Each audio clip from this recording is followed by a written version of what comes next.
Assalamualaikum warahmatullahi wabarakatuh. Kami dari kelompok 2 akan melakukan presentasi dengan membahas akuisisi data dengan teknik ekstraterestris. Sebelum itu kami akan melakukan perkenalkan terlebih dahulu.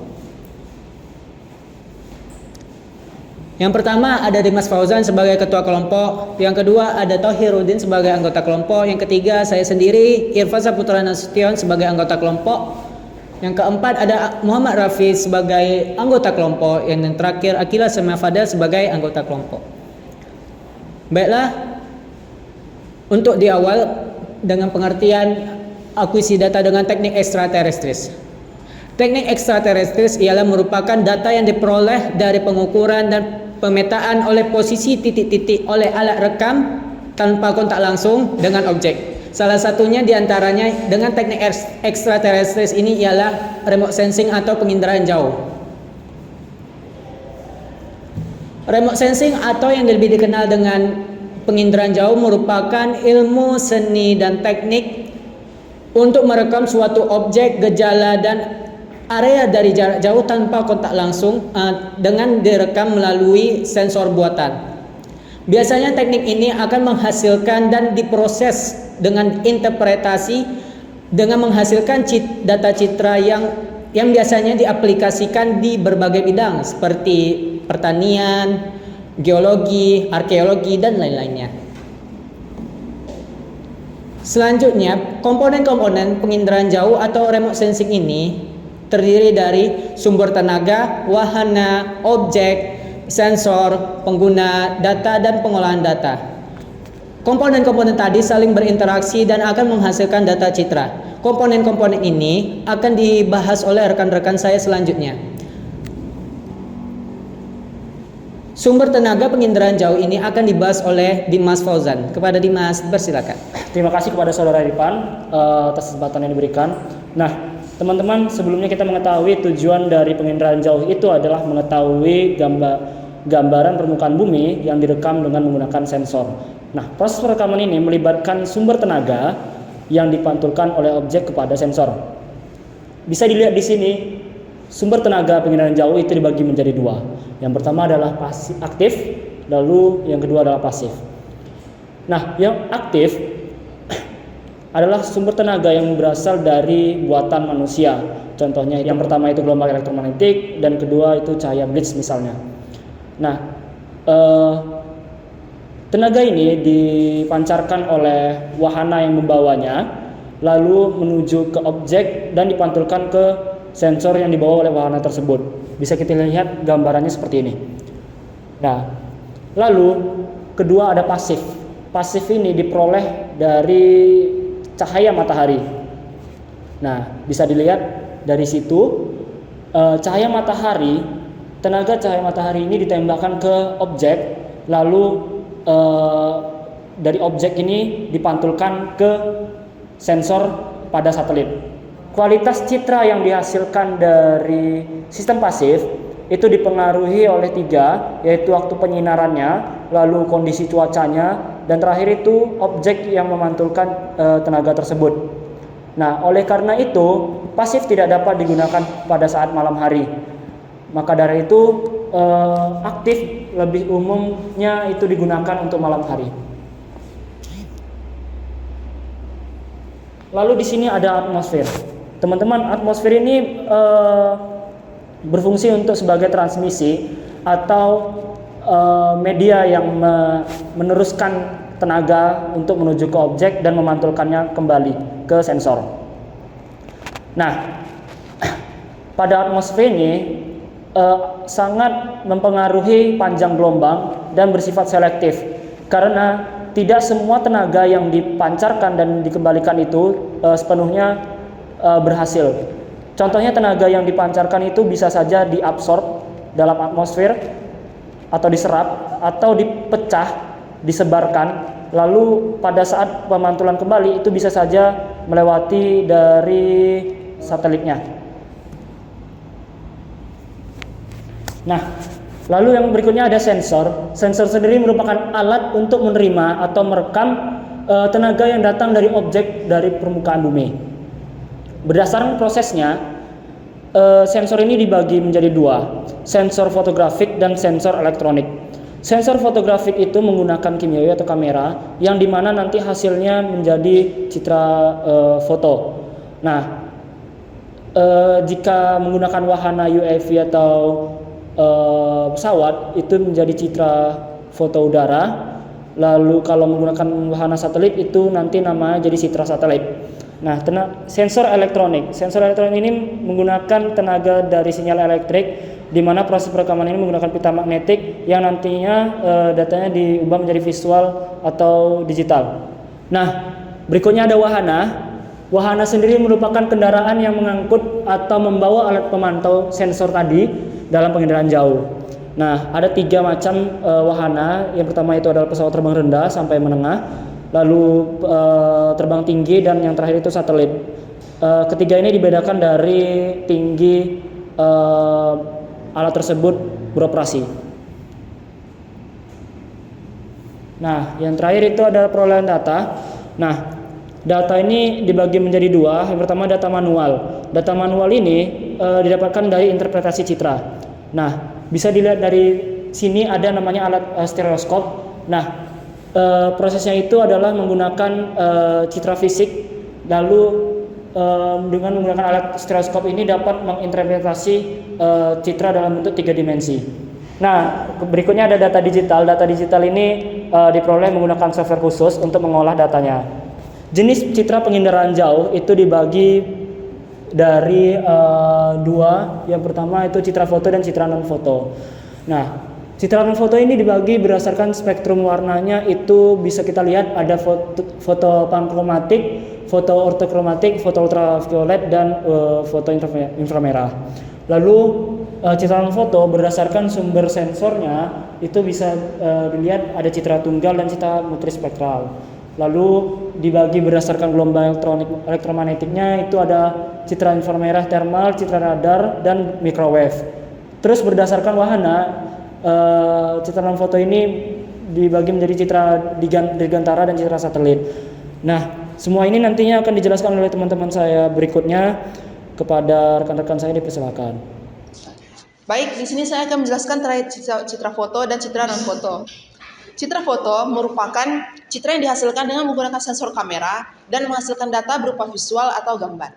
Nah, pada presentasi ini ada beberapa contoh dari citra foto yang dibedakan berdasarkan gelombang elektromagnetik yang digunakan.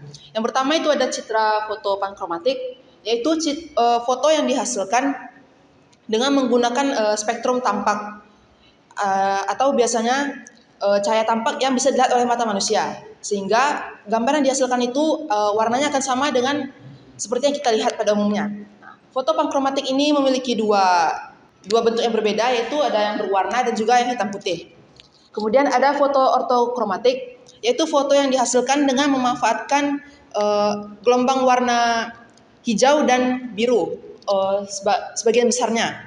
Nah, foto ortokromatik ini umumnya digunakan untuk melihat data terkait oceanografi seperti dasar pantai dan sebagainya. Lalu ada foto ultraviolet, yakni foto yang dihasilkan dengan menggunakan spektrum gelombang ultraviolet. Umumnya digunakan untuk melihat tampilan atau permukaan bumi yang seperti tumbuhan minyak dan lain sebagainya.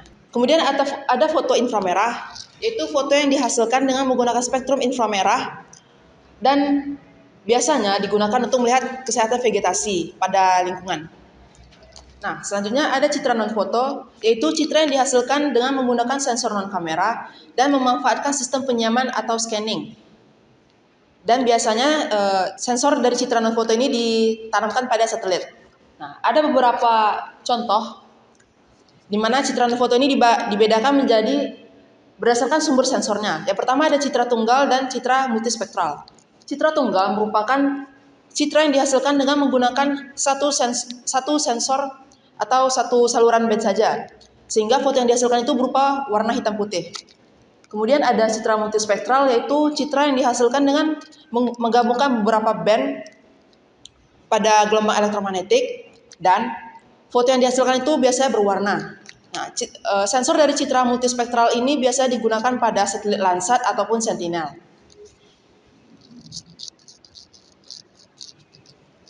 Kemudian berdasarkan gelombang elektromagnetiknya ada citra inframerah termal dan citra radar. Nah, citra inframerah termal ini merupakan citra yang dihasilkan dengan memanfaatkan gelombang inframerah. Namun gelombang yang digunakan ini berbeda dengan inframerah biasa. Inframerah termal ini biasanya digunakan untuk mendeteksi suhu pada permukaan bumi. Nah, contoh kegunaannya itu bisa diterapkan pada tampilan seperti titik panas ataupun lokasi-lokasi yang memiliki suhu tinggi. Nah, kemudian ada citra radar yang menggunakan spektrum gelombang microwave dari penginderaan jauh aktif. Nah, citra radar ini biasanya digunakan untuk pemetaan permukaan bumi karena memiliki tingkat presisi yang lebih tinggi dengan memantau perubahan-perubahan kecil pada permukaan bumi. Kemudian selanjutnya ada citra gelombang mikro yang akan dijelaskan oleh rekan saya. Di sini saya akan menjelaskan citra non-foto berdasarkan gelombang elektromagnetik, yaitu citra gelombang mikro. Citra gelombang mikro adalah citra yang menggunakan gelombang mikro spektrum gelombang mikro. Citra ini memiliki ukuran 1 cm hingga 1 meter. Hasil radiasi gelombang ini menghasilkan gelombang yang tembus akan hujan, badai, kabut yang sering digunakan dalam mendeteksi cuaca buruk pada atmosfer. Di sini saya akan menjelaskan citra non-foto berdasarkan wahana. Di sini ada dua citra non-foto berdasarkan wahana, yaitu citra digantara atau citra berbasis udara dan citra yang berbasis satelit. Citra digantara. Citra ini dibuat menggunakan wahana yang beroperasi di udara. Citra ini beroperasi pada ketinggian 1 km hingga 18 km di atas permukaan laut. Citra ini beroperasi menggunakan wahana pesawat tanpa awak dan pesawat yang berawak. Contohnya diterapkan pada teknologi LiDAR. Pada gambar di depan, di sini penggunaan teknologi LiDAR menggunakan pesawat berawak. Mereka akan menangkap sebuah objek dari udara untuk mendapatkan sebuah data spasial.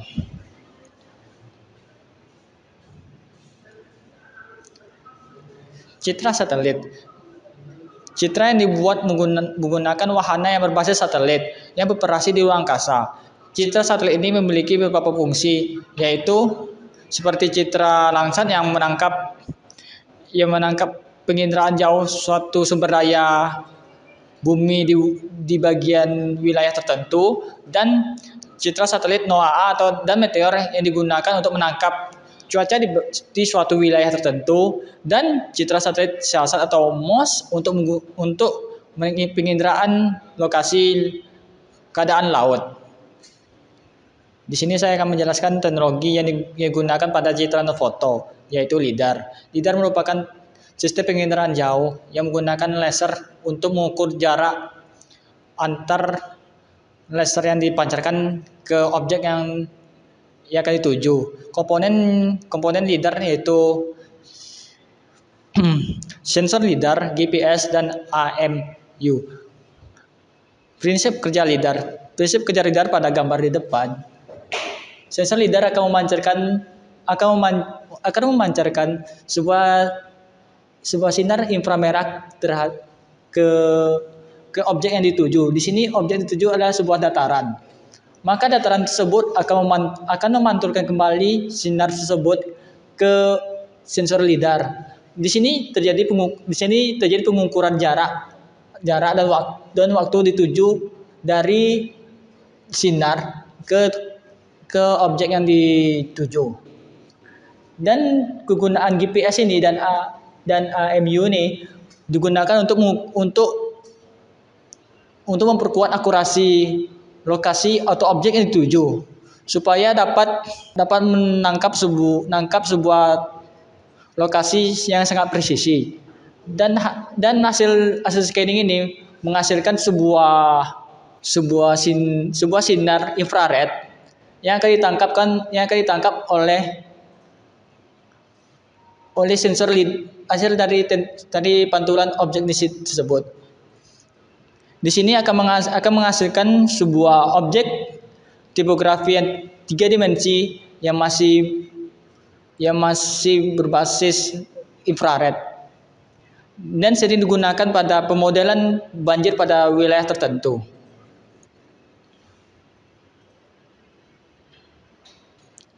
Di sini adalah output jelas dari teknologi LiDAR yang dihasilkan.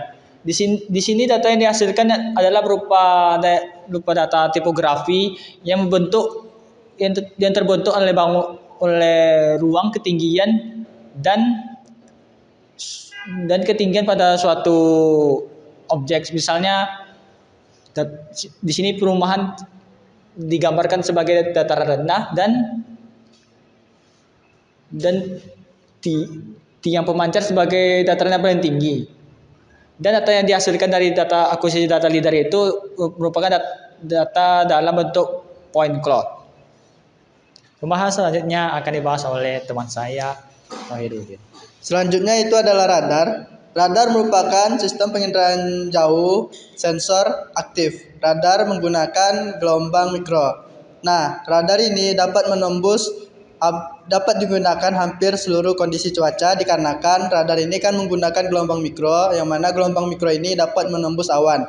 Nah, salah satu alatnya itu yang ada pada satelit itu adalah SAR atau synthetic aperture radar. Nah, di sini ada contoh dari penginderaan jarak jauh menggunakan radar.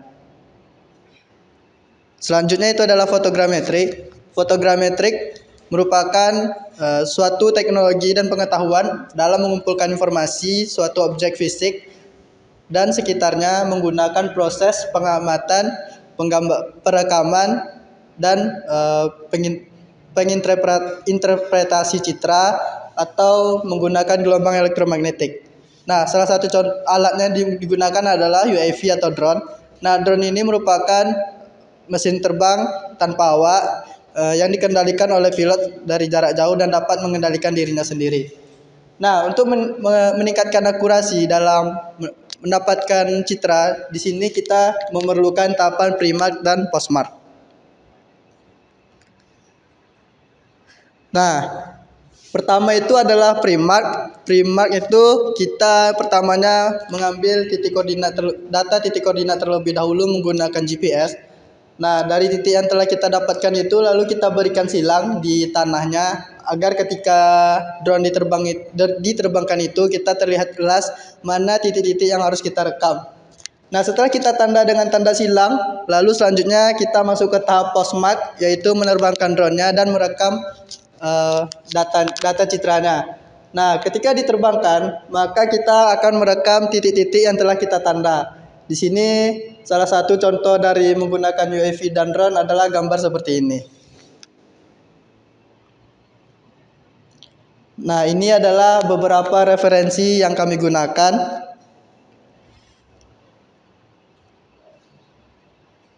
Baik, itu saja hasil presentasi yang kami lakukan. Mohon maaf jika ada kesalahan. Terima kasih. Assalamualaikum warahmatullahi wabarakatuh.